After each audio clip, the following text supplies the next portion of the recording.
Hello everyone! Welcome to Terminally Nerdy, and today we're going to be looking at the first 4 fights of the Omega Raid series called Deltascape. So this is Omega 1 through Omega 4, and currently behind me is Omega's hole. Do not question the hole. Omega lives in the hole. Shh, Omega is sleeping. So for the Omega fights, just like Alexander, they're divided into 3 chunks. So you have Deltascape, then Sigmascape, then Alphascape. And for Deltascape here, it's all themed around one of the older Final Fantasies. So, if you want, and I'll tell you what the theme is towards the end of the video, but if you want, in the comments, take a guess as to what you think, or what you believe, the theme of these fights to be, because they're all connected. They all take place inside of a castle that we kind of explore. It's really cool. Some of the fights in here are fairly basic. I kind of like this one. It's not my favorite of the Omegas. That belongs to Sigmascape because of one fight. Also, you'll notice the thumbnails are going to be actually different because, unlike Alexander, where everything takes place in Alexander, the Omega fights, each chunk, Delta, Sigma, and Alpha, have their own theme within the raid itself, so I figured I would get thumbnails that kind of match that. So, but yeah, I hope you all enjoy. Behold my sheepies, and I'll see you in the next one. Enjoy the fights. Take care.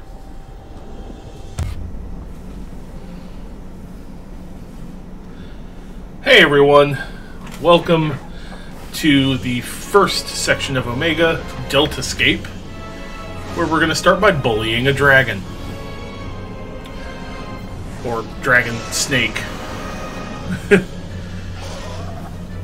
Yeah, you get the cutscenes because I recorded the first attempts on all of this, so... Oh, that's Alpha. He's the cutest little choco.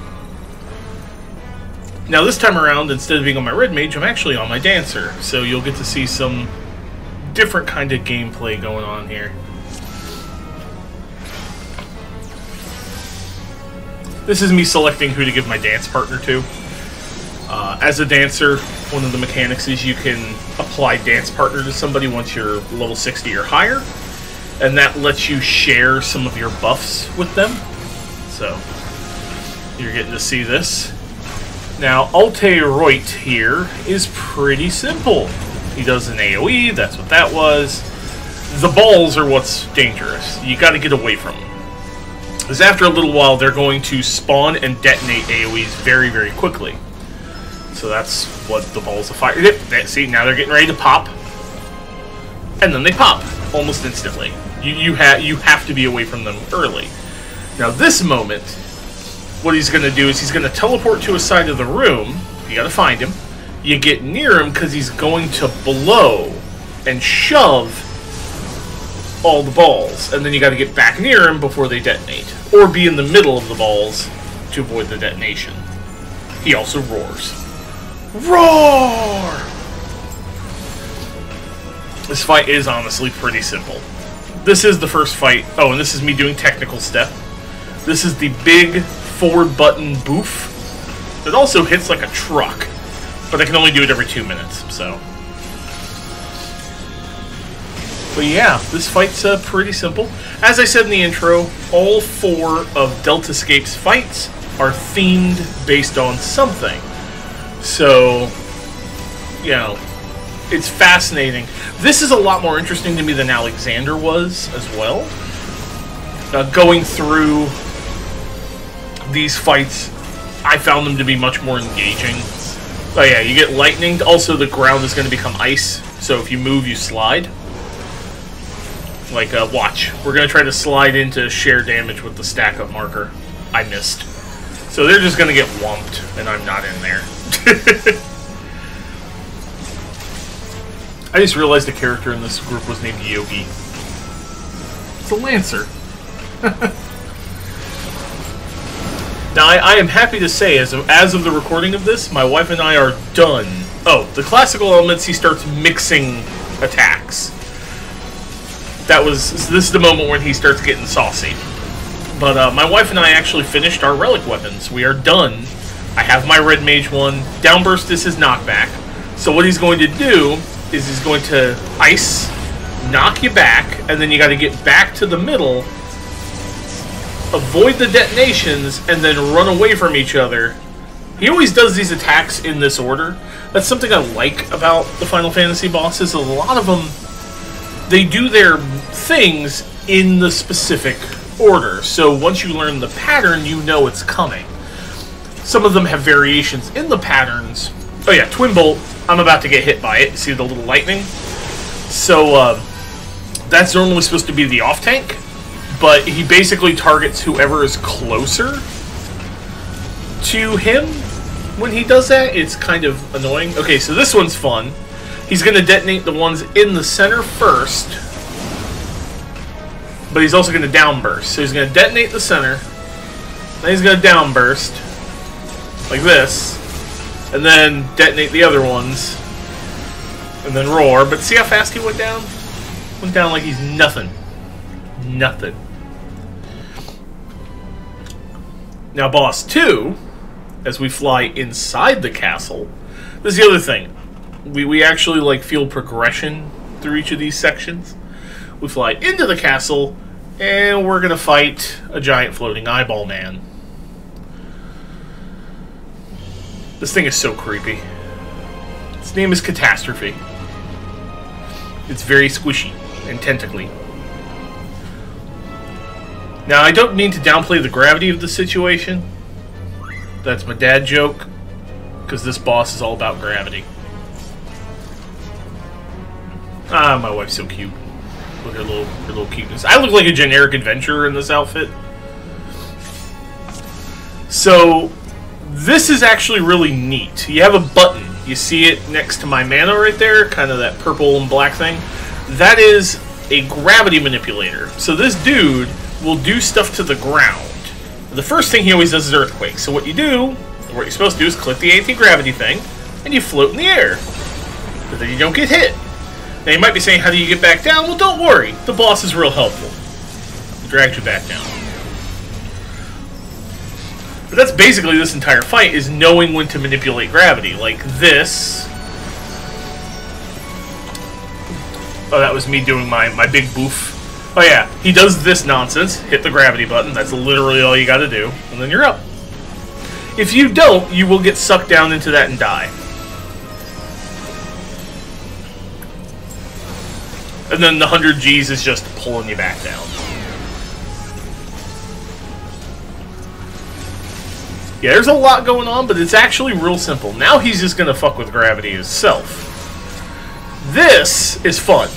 I think he does it to me. Yeah, he does.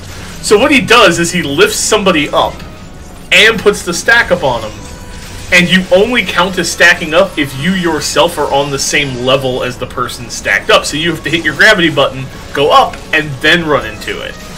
Because if you're on the floor and you just get under the person, it doesn't count. He likes to mess with you. He messes with you. Good old Catastrophe. I think this is when he does his tentacles, I believe. Yep, tentacle time.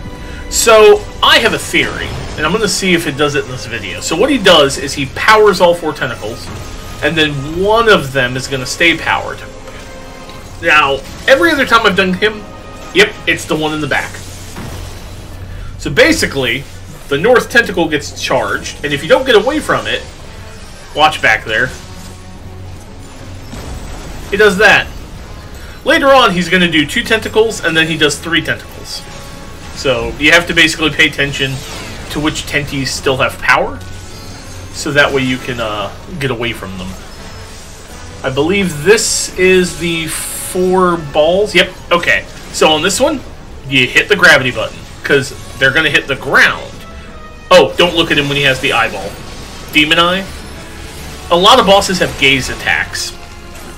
And an eye will appear on the boss when they're doing it. You just need to turn your character away. So turn your character and your camera away from them. Otherwise, you'll get hit because you were looking at them. And they don't want you to look at them. They're like, don't look at me! I'm just doing my dances. Getting my big boof. Oh, now this one's fun. So you see how we're all up? So the white will hit us if we're on the upper level. The black will hit us on the bottom, but there's a tiny little safe space right in the center of the map. And he's doing his eyeball again. So just don't look at him. I can actually still attack as a dancer without looking at him. It's pretty fun. Now he's going to do his tenties.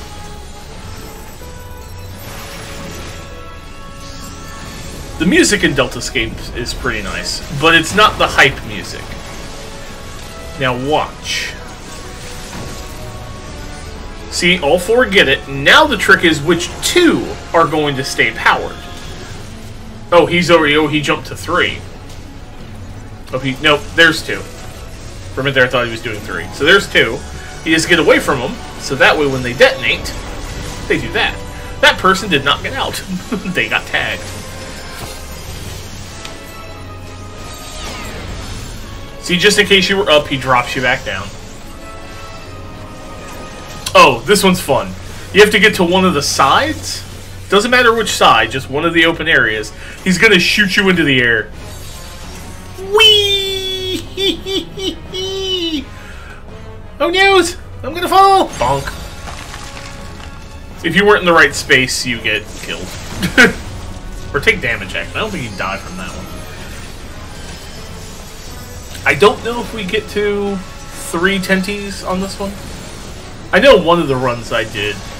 We farmed Catastrophe, the last boss, because these are all fairly simple, but they're fun.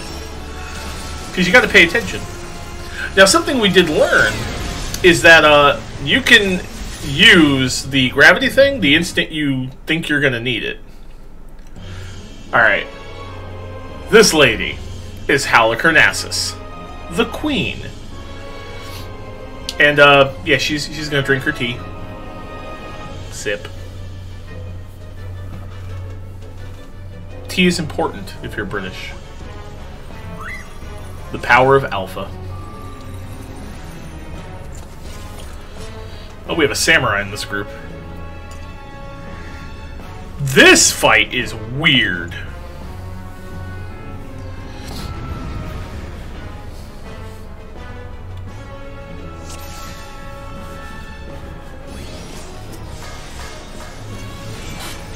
So, most of her fight is paying attention. It's really all about paying attention. Which I did not. Now I'm a frog. Ribbit. Ribbit. Ribbit. Yeah, so she does a big AoE in front of her that frogs people. You can outrange it. That's usually what I do. You got stack-ups and not people who should be stacking up.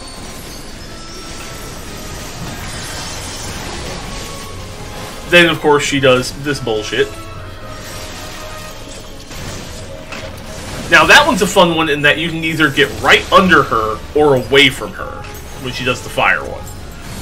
Either one works.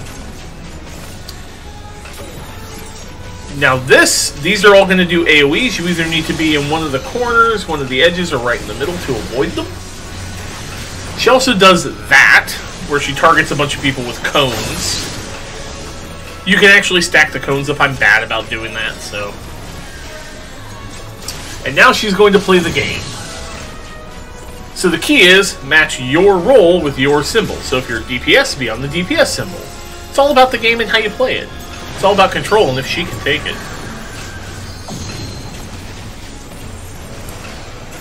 From what I understand, if you're not on there, you die.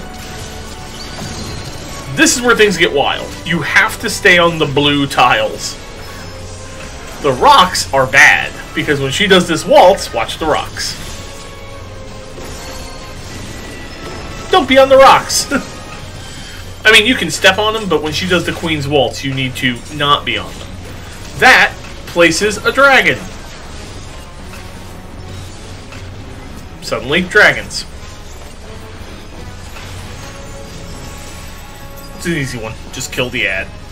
The fun begins when she starts doing stuff to mess with you. See, she's gonna make the ground explode again.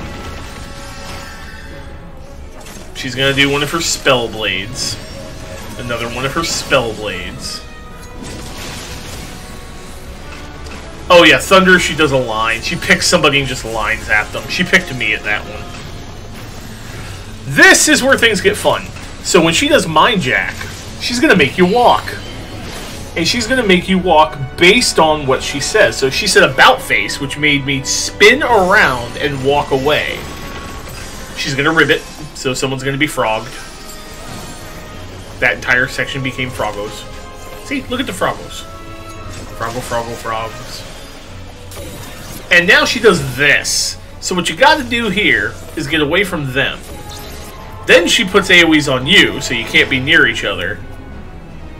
Then those explode.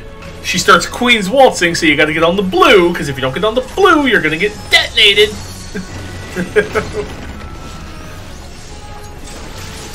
And this one I know we get to do it. She decides she's going to have some tea.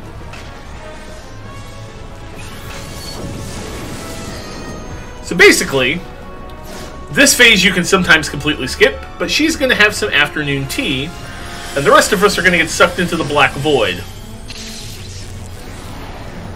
And now we have to play a game. Thankfully, I just followed the group. But essentially, this is one of those puzzles where the movement, if you notice, of the sand dictates where you're going to go. So, see, you slide here, and you go wee, wee, wee, and your objective is to get to that exit over there. There's 2 spots you can appear in, both corners, so... But the sand movement is always the same, so it doesn't randomize. So if you memorize which way you're going, you can figure it out.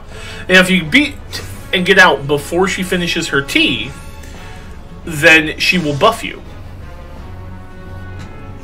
So all of us who are here get boofed. With, or we were supposed to, but we didn't. Not that it matters, we kill her anyway. You're supposed to get buffed if you get out there before her tea is finished. Boss 4? Did I go out of... Yeah, boss 4. I was thinking boss 3. It's X-Death. My brain was not matching up. Say hello to good old X-Death. Look at him.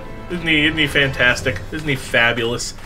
So, have you figured out the theme? If you haven't, I'm going to tell you now. It's Final Fantasy V. Every single one of these bosses are bosses in FF5.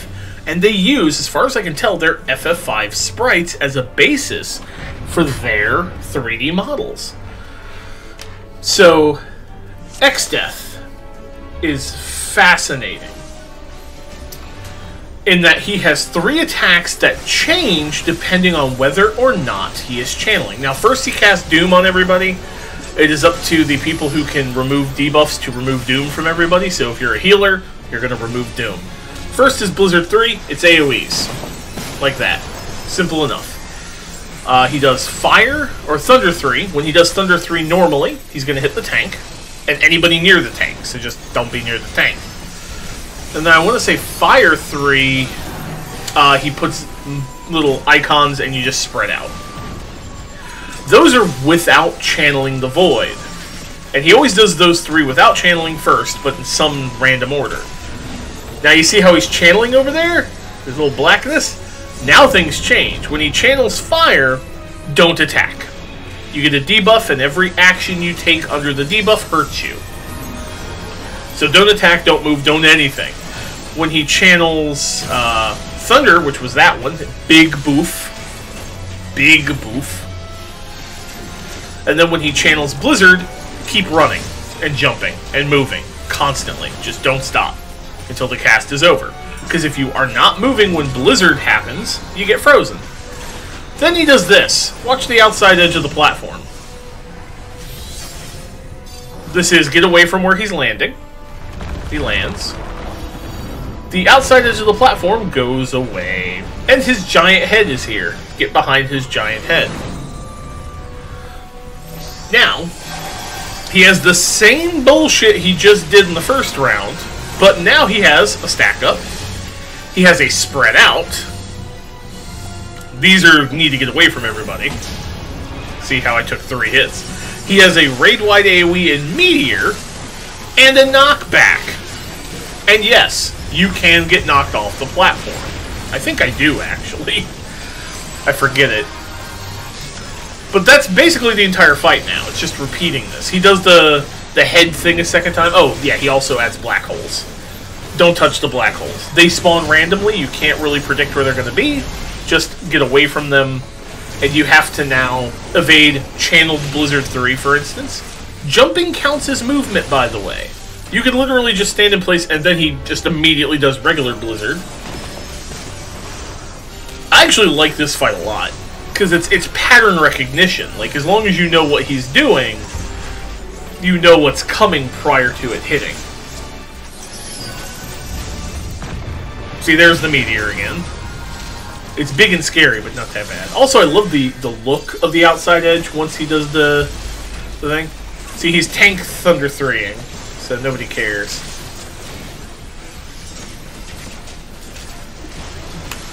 If you've got any questions, please let me know. I'll try to answer them. He's black holing again.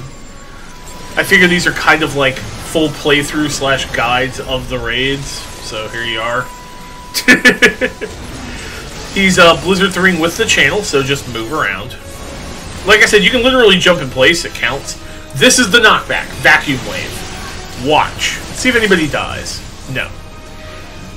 Oh, well, one of our tanks is dead. One of our tanks got knocked off. You can tell because his name was grayed out.